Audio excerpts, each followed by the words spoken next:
সে তো ভালো স্বভাবের মেয়ে ছেলে নয়, তার শুধু পয়সার প্রয়োজন। এখন ব্রাহ্মণ ঘরের সন্তান পূজা আর্চা করে কয় পয়সাই বা রোজগার করতে পারে, কিন্তু তাতে তার মন ভরে না, সন্তানের আরো পয়সার প্রয়োজন। অবশেষে ছোটখাটো চুরি করা শুরু করলেন অজামিল। আর এইভাবে ওই স্ত্রীর মনের ইচ্ছাটা পূর্ণ করবার জন্য ছোটখাটো চুরি করতে করতে বিরাট বড় ডাকাতে পরিণত হলো।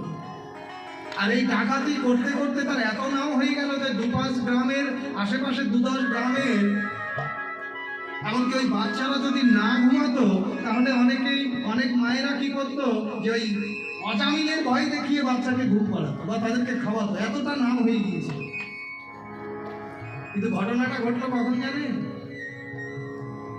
যেদিন রামেশ্বর আনন্দজি বলে ওই সবার সদগণকে সঙ্গে করে ওই পথ দিয়ে যাচ্ছে, ওই বনের মধ্যে আসতেই কি ওই গ্রামের কাছে আসতে আসতেই সন্ধ্যা ঘনিয়ে এলো। রামেশ্বর আনন্দজি ডেকে বললেন সবার সৎকে যে আজকে এই রাত্রি তো হয়ে এলো, কোথায় আর যাবো, দেখি গ্রামে কোনো ভক্ত বাড়ি যদি পাই সেখানে আজকের রাতটা আমরা একটু বিশ্রামে থাকি। বাবা দেখবেন ভক্ত প্রাণ যারা হয় তারা যদি কোথাও থাকতে হয় সেখানে ভক্তই খুঁজে পায়। এখন কার কাছে শুনবে পথের মধ্যে একটা বাচ্চা আসছে, তার কাছে জিজ্ঞাসা করছে যে এখানে কোনো ভক্তের বাড়ি আছে কি বাবাজি। এখন ওই বাচ্চাটা একটু রসিকতা করেই ওই রামেশ্বর আনন্দজির কাছে বললেন যে হ্যাঁ ভক্ত আছে ভাই, তো আছে তো, বিরাট বড় ভক্ত আছে। কোথায়? ওই যে বটবৃক্ষ দেখতে পাচ্ছেন ওখানেই গিয়ে দেখুন ভক্ত অজামিলের বাড়ি।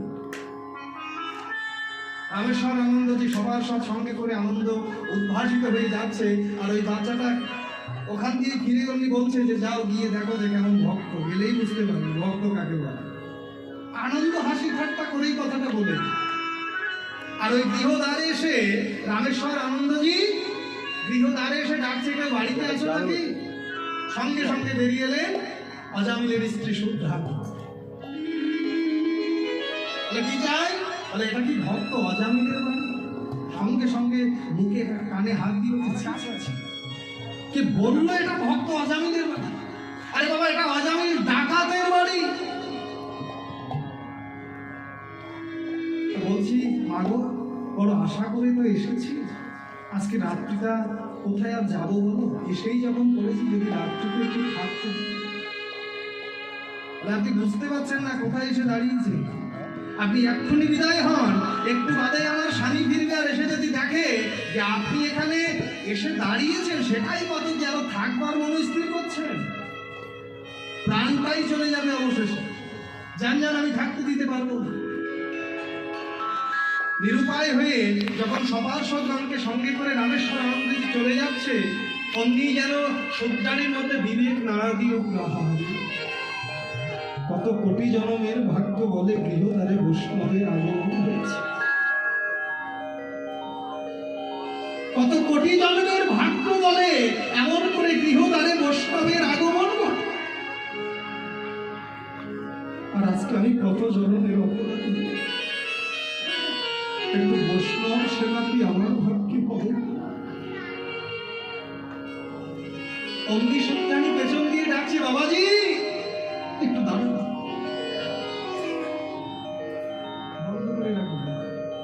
একটু দাঁড়া, বলে কিছু বলছিস? বলে বাবাজি আপনি আমার গৃহে থাকতে চেয়েছিলেন, কিন্তু আমার গৃহে থাকলে আপনাকে কি দিয়ে সেবা দেব? আমার গৃহে যা কিছু আছে সবই তো ডাকাতি, পাপের অন্ন, আমি কি করে আপনাকে সেবা দিই বলুন? তবে শুনেছি শুকনো খাবারে নাকি দোষ হয় না, তা আমি যদি একটু আটা আপনাদেরকে এনে দিই, আপনারা যদি এই গাছতলায় বসে একটু নিজেদের খাবারটা নিজেরাই তৈরি করুন। ভক্ত বাবাজি আনন্দে উদ্ভাসিত হয়ে বললেন হ্যাঁ হ্যাঁ তাহলে তুই তাই কর, একটু আটা হয়। সেই গাছতলায় বসে বসে আটা রুটি তৈরি করে নিজেরা সেবা করলেন। এমন সময়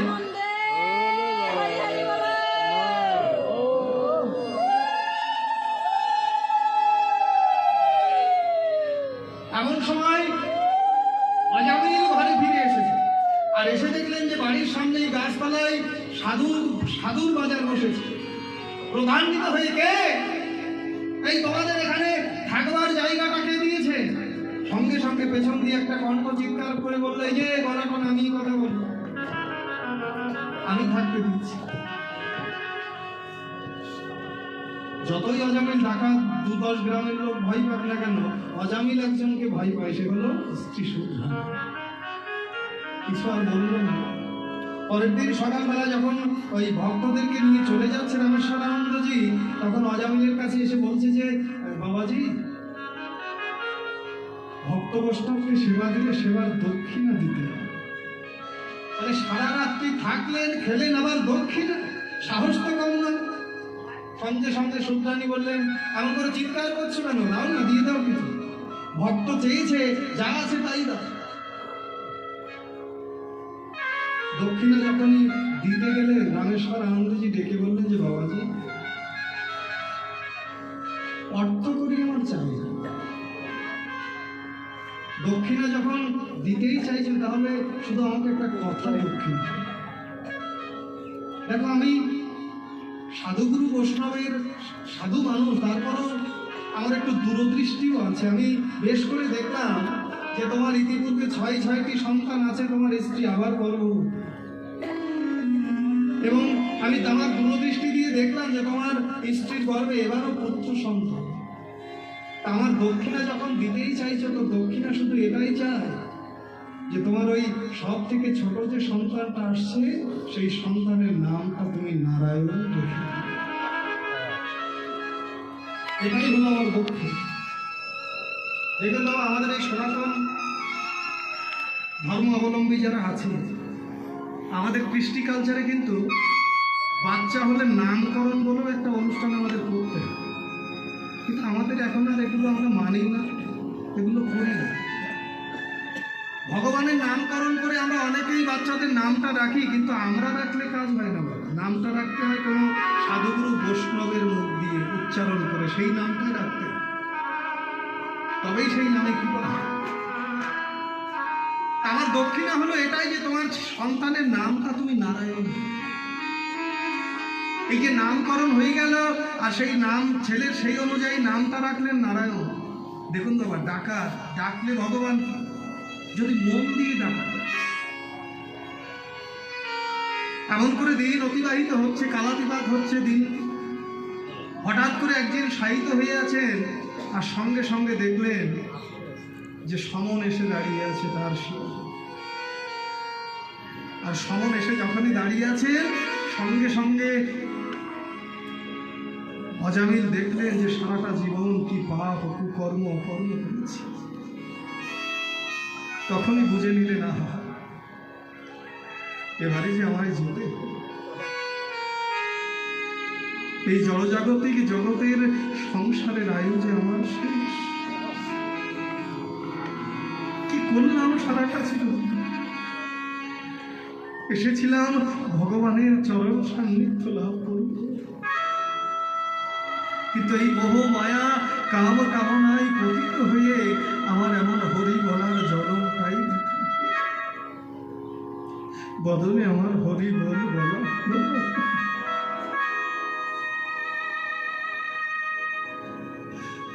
আবার যদি কখনো কোনোদিন জন্ম হয়, মানব জনম যে আবার পাবো, সেই ভজন তো আমি করতে পারি। তবে যে কোনো এই জনম দাও না, শুধু এইটুকু করুন আমার কথা। বহু জন্মের স্বীকৃতি বলে একদিন ভক্ত সদগুরু বৈষ্ণবের চরণ ধুলি আমি না করেছি। সেটাই তো মানব জীবনের সব থেকে বড় অর্জন, কিন্তু পারলাম কোথায়? আবার যদি কখনো জন্ম হয়, শুধু এইটুকু করুন, কীট পতঙ্গ পশু পাখি যেগুলোই জন্ম হোক, সেদিন যেন আমি ভক্ত সঙ্গ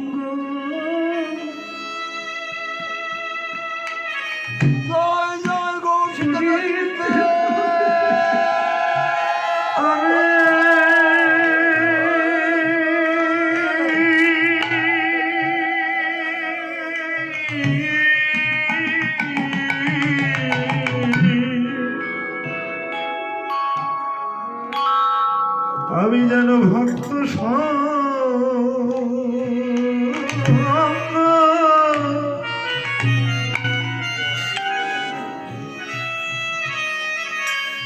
করিতে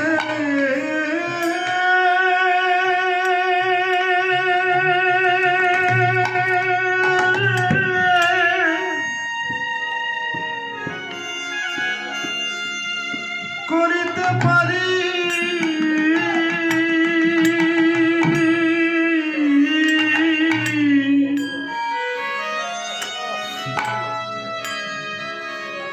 আমার যে কুলে জানা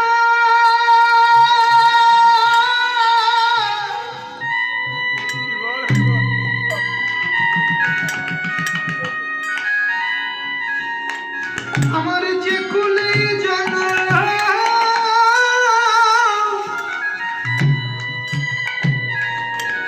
জন্ম দাও না কেন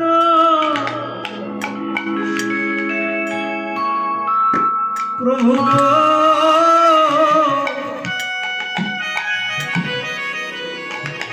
শুধুই আমি পাই যেন তোমার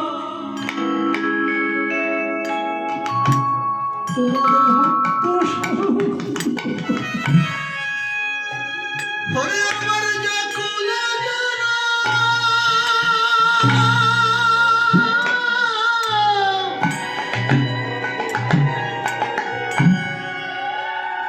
হরে যে কুলে জানা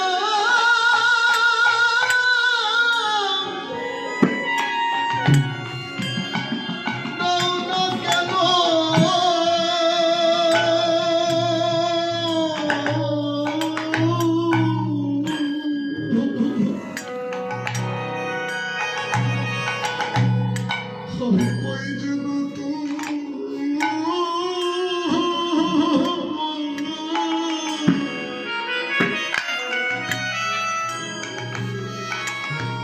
তোমার ভক্ত সঙ্গ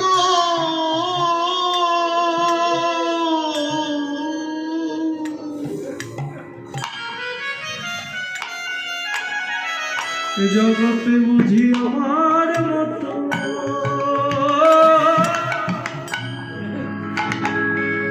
আরে নাই রে পাপী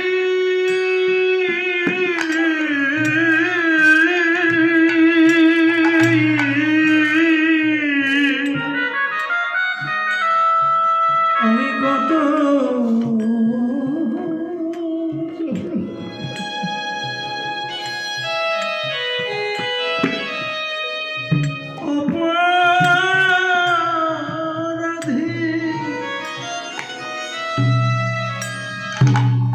জগতে আমার মতো আর নাই রে পাপী আমি কত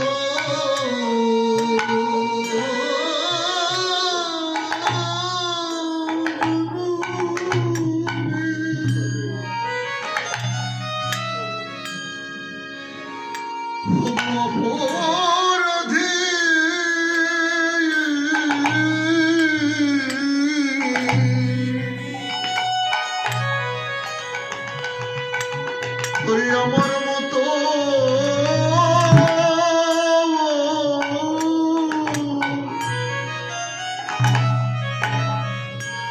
নয় রে পাপী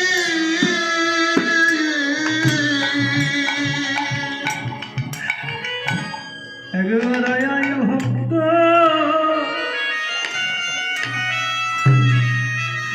ভক্ত সঙ্গ করি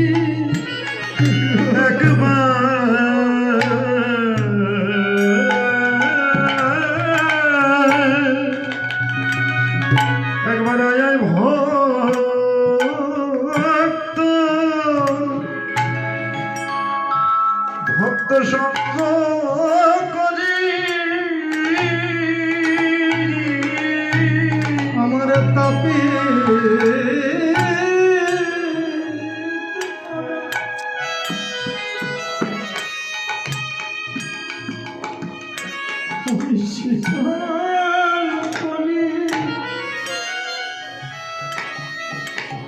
একবার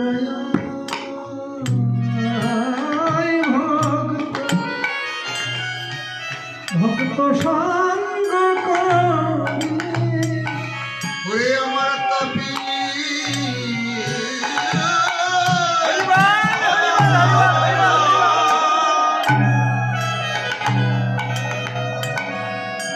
আমি শীতল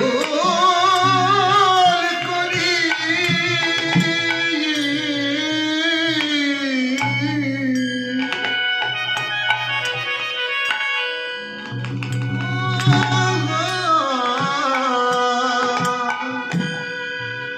একবার আয় ভক্ত সঙ্গ করি আমার তাপি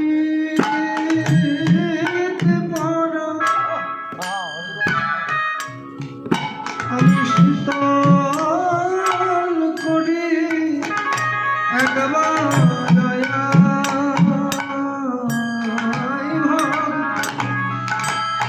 আমি সঙ্গ করি আমার তাপি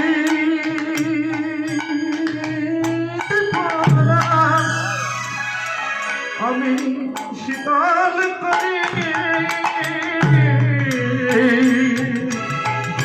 একবার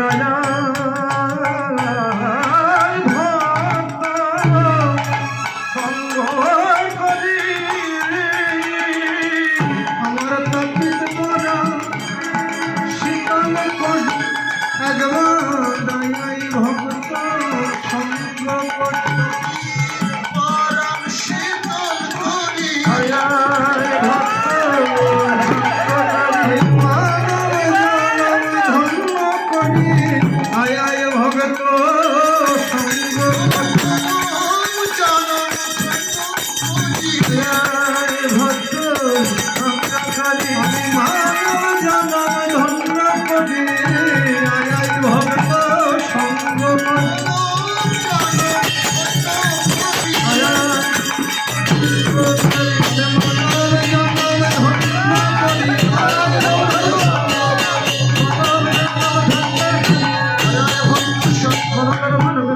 একবার ভক্ত সঙ্গ করি এই যে জমদূত এসে দাঁড়িয়েছে শিয়রে দেখেই তার অতীতের কথা মনে পড়ে আর জমদূতের কে দেখেই অমনি ভয়ে ভীত হয়ে সঙ্গে সঙ্গে আজামিল চিৎকার করে ডাকলে দাঁড়ারে সময়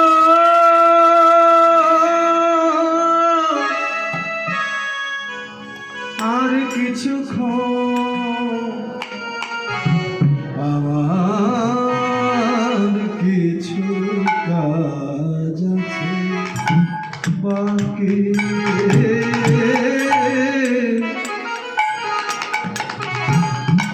আমার কিছু কাজ আছে বাকি একবার দাঁড়াবে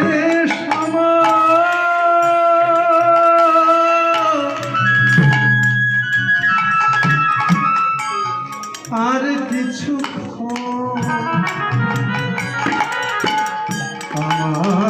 আমার কিছু কাজ আছে বাকি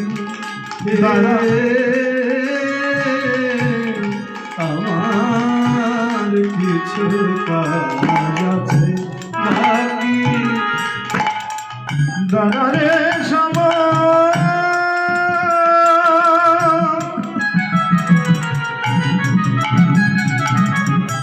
আর কিছু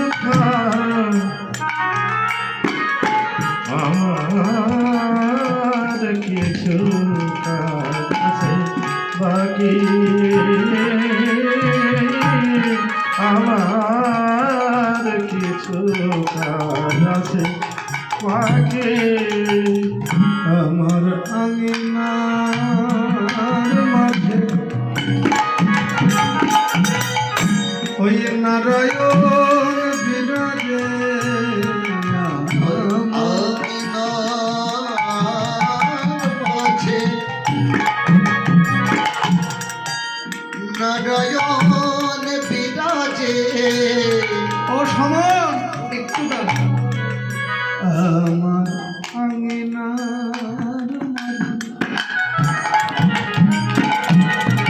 ওই নারায়ণ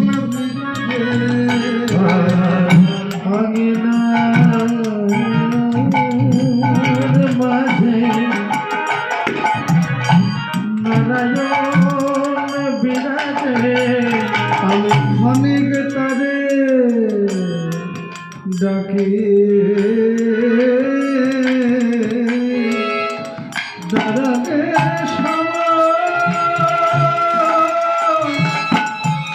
আর কিছুক্ষণ আমার কিছু কাজ আছে বাকি আমার কাজ আছে বাকি একটু জল দিবি বাবা। সঙ্গে সঙ্গে ওই পুষ্পরথ বিষ্ণু দূত নিয়ে উপস্থিত হলেন একেবারে অজামিলের শিয়র পাশে।